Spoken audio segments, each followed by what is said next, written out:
महाराष्ट्रात मध्यम महागलं देशी दारू 80 रुपये तर महाराष्ट्र मेड दारू 148 रुपयांना मिळणार.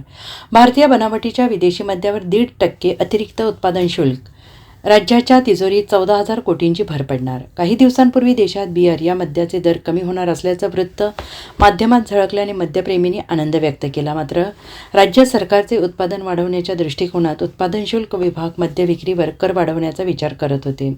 अखेर आजच्या मंत्रिमंडळ बैठकीत दारू विक्रीवर IMFL कर वाढवण्याचा निर्णय घेण्यात आला. त्यामुळे मद्यप्रेमींच्या खिशाला झळ बसणार असून त्यांचं दुःख आणि सेलिब्रेशन महागणार आहे.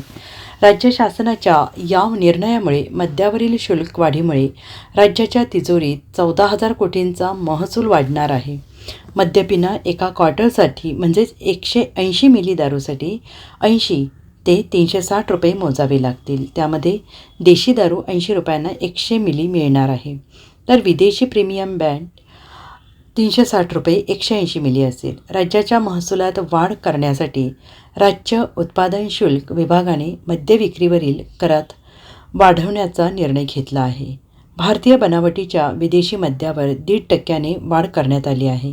यासह विदेशी मद्यावर हा कर वाढवण्यात आल्याने आता मद्यप्रेमींसह हा निर्णय खिशाला झळ देणारा आहे. Bureau report SBN Marathi, Mumbai.